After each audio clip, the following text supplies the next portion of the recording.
બોલવા દઈએ આપણે તો હરિભજનમાં કારણ કે જેને ખબર નહીં ફાવે બોલે ને બા અને હકીકતમાં જે સમાજમાં ખોડિયું જન્મ લીધો છે એ સમાજની માતાઓ બહેનો બેઠી છે અને એ પણ આજ મેં જે ભજન ગાયું ને એ જ ભજન કીર્તન એ ગાય છે પણ ખબર તમારે હું ગવરાતું ના ગવરાતું મારે પાટણવાળા ગવરાય છે લગ્ન પ્રસંગ ચાલતો હોય ને તાર માતાઓ ગાય છે પણ ખબર નહીં બા મગાજે વડી મડોલી તલા જેવડા બારા રે મોયે જોવો મોયે ફૂલડ હારા રે કહેવાનું તો એ જ કે છે પાકું કે મોય જોવો પણ મોય નહીં જોતા જોવાનું છે મૃત્યાને કીધેલું કે જો તારે થોડી પકડાય છે બોલતો નહીં પડી ન્યાકળતો દબાઈ રાખ્યું તારનું દબાવવાનું આવ્યું છે પાણી ન્યાકળ્યો ને ગોમના ઝોપે આવ્યો જોનનો વળમનો કર્યો ઊંટ લારીને બેઠ્યો તાર નતું શાંતિ આમ દબાઈને બેઠા એને હાહુ એ કીધું જમાઈરાજ ઓમ તાચ્યા મારી છોડીને કોઈ દાડ ઘર બહાર જઈ નથી કોઈ દાડો કામ કર્યું નથી કોઈ દાડ વાસેડું વાળ્યું નથી સોણ નોચ્યું નથી 4 દાડા મેળવું છું મારી છોડીને બખો ના પડવો જોઈએ હવે આ કઈનો આ મૂજી રેલો મોઢું ખોલ્યું ભાઈ કે શું કહો છો કે મારી છોડીને વખો ના પડે પણ મૃત્યુ બોલ્યો ગભરાશો નહીં તમારી છોડી આથી મારી છોડી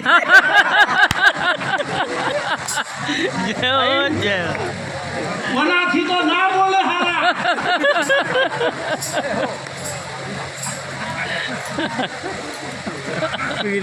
મોય જુઓ કારણ કે આપણે દાગીનો લઈ અને હોનીના અહીંયા જઈને કહેશે મારા દોરાના કેટલા આવશે બુટ્ટીના કેટલા આવશે હોની સને દાગીનો નથી લેતો એ હોનું લેશે આપણે દાગીનો પકડ્યો છે વરણ પકડી છે નાત પકડી છે ઘાટ પકડ્યો છે રૂપ પકડ્યું છે એમાં બધાય દુઃખી થોડો થયો નહીં તમારે તો નહીં કરતો હોય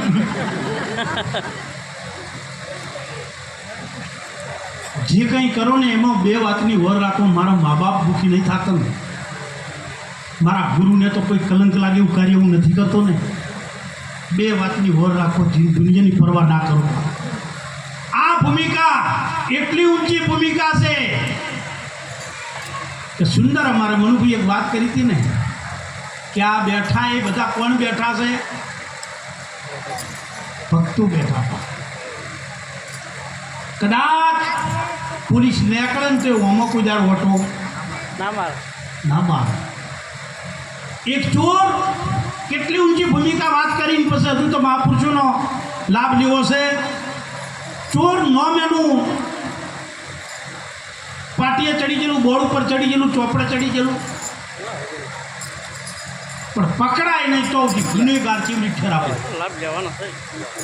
પોલીસને ખબર કે આ જ છે પણ પકડો નહીં તો ઉધી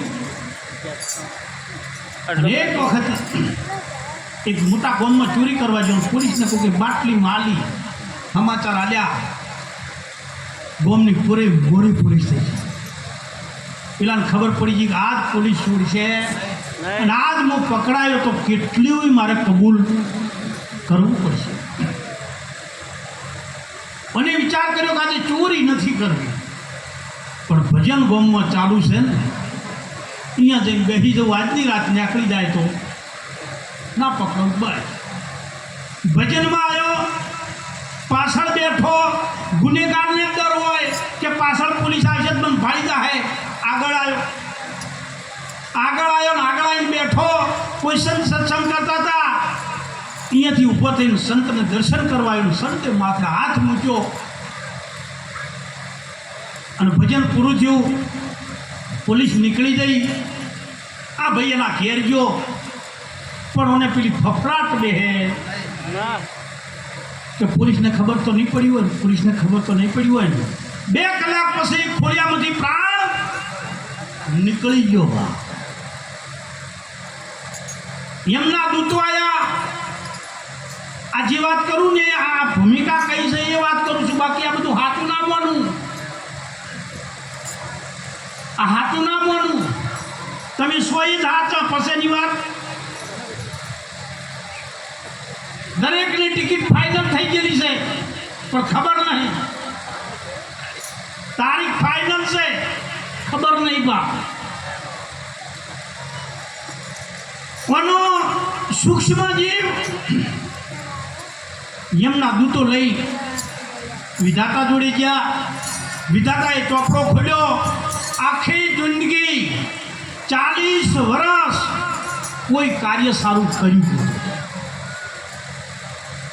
વિધાતા કે છે તો નરકનો લાયક આ જીવ, પણ અંત સમયે છેલ્લા દાડે છેલ્લી ઘડીએ કોઈ સંતના જોડે ગયો છે અને સંતે માથે હાથ મૂકીને આશીર્વાદ આલ્યો છે, તો એને નરકમાં જો મોકલે તો વિધાતા કે આપણે ગુનેગાર થયો, આપણે એનો ન્યાય ના કરી શકીએ.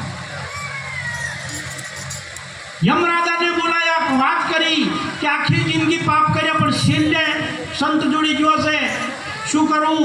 યમરાજાએ કીધું આ ન્યાય હું ના કરી શકું, ચલો બ્રહ્માજી જોડે. જો બ્રહ્માજી જોડે યમના દૂતો, સૂક્ષ્મ જીવ, વિધાતા, યમરાજ બધા આયા. કોઈ બાળક રોવે છે અને માઇકમાં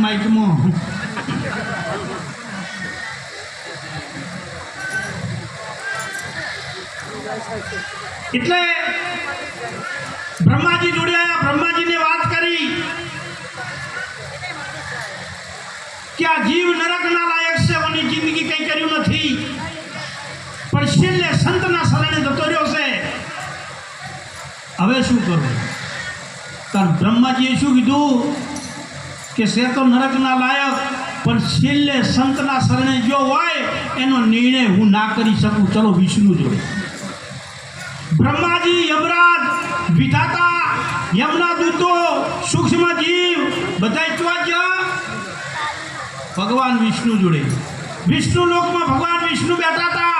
એ જઈને વાત કરી કે આ જીવને સ્વર્ગમાં મૂકવો કે નરકમાં. ભગવાન વિષ્ણુએ પૂછ્યું શું છે કે આખી જિંદગી સારું કાર્ય કર્યું નથી, પણ અંત સમયે સંતના ચરણે ગયો છે, તો તમે ન્યાય કરી બતાડો. બ્રહ્માજીએ કીધું ભગવાન વિષ્ણુ કરી બતાડશે, એટલે હું આવ્યા. ભગવાન વિષ્ણુ કે જે સંતના ચરણે ગયો હોય ને એનો ન્યાય હું ન કરું. તો કે હાડો ભગવાન ભોળાનાથ જોડે વાપરજો. ભગવાન વિષ્ણુ, બ્રહ્માજી, યમરાજ, વિધાતા, યમના દૂતો અને સૂક્ષ્મ જીવ કૈલાસમાં નીકળ્યા. એ વખતે પેલો સૂક્ષ્મ જીવ શું કહે છે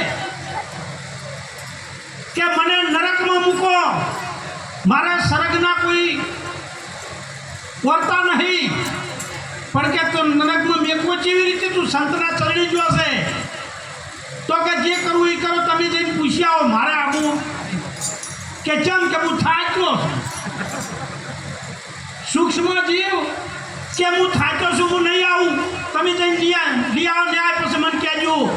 બ્રહ્માજી અને ભગવાન વિષ્ણુએ કીધા કે સબૂત વગર ન્યાય ના થાય એને લઈ જવો પડશે. તો કે શું કરવું? યમરાજા કે ડોલી બનાવો, ડોલીમાં જીવને બેહારો અને દૂતોને કે અરે ભાઈ એક પૃથ્વીનો સાધારણ જીવ સંતનું શરણું સ્વીકાર્યું, જો પહોંચ્યો છે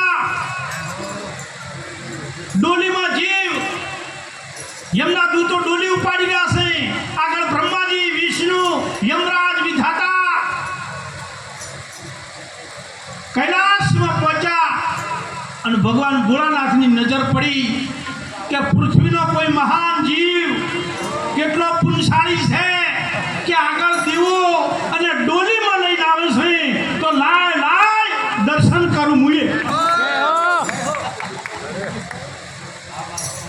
કૈલાસના ખોપરા ઉપર બેઠેલો ભગવાન ભોળાનાથ ઊભો થઈ અને દોટ મેલી એટલે બ્રહ્માજી ને વિષ્ણુ હાજર પ્રભુ જો દઉં છો કે આ કોઈ મહાન જીવ છે એનું દર્શન કરવા કે મહાન નહીં, હે કે મહાન નહીં તો નરકના અધિકારી છે, તો કે ડોલીમાં કેમ બિહાર્યો કે એની અંત સમયે સંતના શરણે જતો રહ્યો છે, તો નરકમાં મૂકવો કે સ્વર્ગમાં એટલા માટે હું આયા.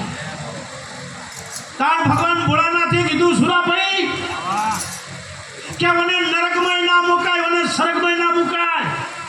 કે કેમ કે જેની દેવો ડોલી લઈને ફરતા હોય ને એને મુક્ત કરી દેવાય, એને ના મેલાય બાપ.